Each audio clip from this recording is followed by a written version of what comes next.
Really quick on marriage, though. So 50% of marriages end in divorce. 80% of divorces are initiated by women. 90% if she's college educated.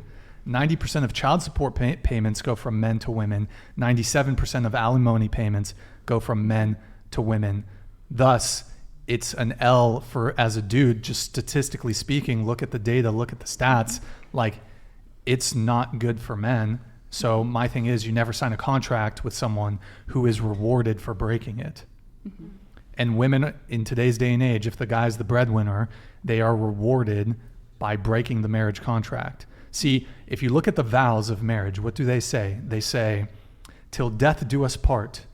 That has to mean something in today's day and age. But it ain't the case. If I do marry a girl, which I think is unlikely, I'd have to meet someone quite exceptional, it has to be till death do us part. There is no divorce. So like to me, like I'd have to be so certain. And even then, how many people get married and they're like, this, I'm sure this is going to work, and it doesn't. So even just off that alone, I'm not particularly inclined to go through with it. But your words have to mean something. Till death do us part has to mean something. And frankly, in today's day and age, it doesn't.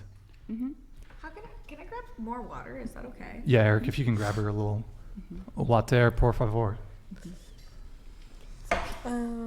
What's up? Oh, were you going to cook, Kiara? It's hard to dispute that. Like, oh, whoops. Obviously, yeah, the evidence is there. But, like, let's not forget that, and I'm not saying all men in any sense, because even my own father would go against what I'm saying right now, but definitely it can end worse for a lot of men in most senses when it comes to divorce. But a lot of that is set with alimony and child support and all that stuff is because you get married, a lot of people, for what? To have kids, stuff like that. So there's kids involved. A lot of that is because, I'm not saying all men, but a lot of men, once they are divorced, they're like, all right, next life it is. So yeah, if you have 3 kids with somebody, obviously you're going to be, I would hope whoever I choose to marry, if it didn't work out in the end for us, and I was the sole custodial parent of our kids, yeah, they should want to pay for my life if I'm raising their children. Sure. But that's the type of man I plan to marry. So the alimony laws kind of initially were the social order, say 70 years ago, 80 years ago, 90 years ago, probably, I don't know when alimony laws, I mean, they've been around for hundreds of years. Alimony was because societally there was men worked, women stayed home, raised the kids, etc. Under those circumstances, if there were a divorce to occur, it's the logic makes sense that the man ought to support the woman because she forgoed pursuing a career to raise the children. But nowadays, if a woman has a career and she does have the means to be economically productive, should she still be owed alimony? But is she even? I mean, if she's the breadwinner, she's not going to be getting alimony. You're correct in that, but yeah. And it's also like, I mean, I'm not saying they should have to do this, but like, why are men getting married then if they know that this is all these facts are in place? Because get a prenup. You know, like prenups get thrown out, and a lot of men are blue pilled when it comes to. Can you guys elaborate on this blue pilled that you? We don't have to go into that, but basically, it's like this Disney idea. It's this Disney idea of romance that it's all gonna work out, and she's the one, and then happily ever after. However, and I encourage all men who are watching this, go to your local courthouse and go watch the family court proceedings for a couple hours. Go do it maybe once a year, just to remind you, like, the divorce proceedings, the child custody proceedings are the most. I had a litigation thing I was involved in, and it's just, it's brutal. It's brutal, the divorce proceedings. You have, especially if there's a kid involved, it's honestly sad when there's kids involved. So I think marriage is an L. And the thing is that I'd say women disproportionately initiate divorce more often because divorce outcomes disproportionately favor women. Marriage can be an L, but I feel like that standpoint or statement could be harmful in the sense too, where if not marriage being an L, I feel like in the generation or day and age we are now, is more people popping out kids without being married and stuff. Like, it's nothing. There's a lot of things that go into divorce, but I don't care what you say. A piece of paper is not going to be as much as flesh and blood that you're popping out together.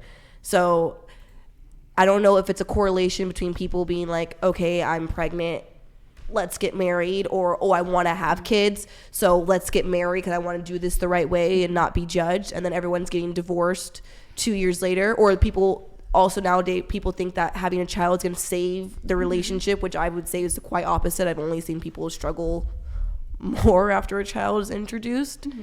But I don't know. Marriage, I could see how there's L's, but I feel like having kids without being married or all that stuff is much more of an L. Yeah. I do need to just move it along just to move the show along. Do you have a quick?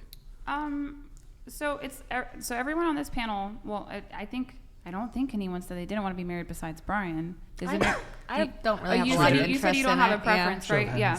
Yeah, so you said you don't have a preference. So it's like majority of women want to get married, but men are starting to figure out that the divorce courts are against them, and marriage is at the lowest it's ever been in recorded history. It's only 6 per 1,000 people. So it's like what would help the next generation, which would be like the children that we would hope to have, would be having an intact 2-parent household. But it doesn't seem like more people are doing that. It seems like we're shifting into baby mamas, baby daddies, and co-parenting. And I mean, we don't know if that's traditionally worked. We know that it has traditionally not worked, but moving forward, it could be different. I'm not sure. I know in the Black community, Black fathers are the most involved fathers per the CDC. They've come out and they've said this, but I don't know how that's going to be for the rest of society when it comes to co-parenting. So it's like we want this thing, but it's really hard to get this thing. And then when we as women get this thing, we leave 80% of the time.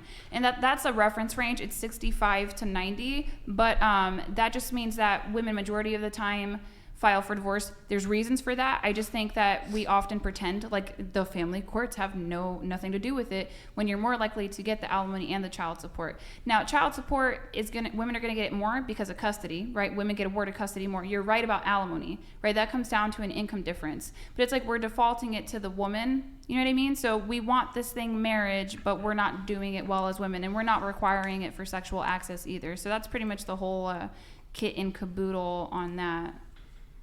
Okay. Did anyone have any input they want to add to this?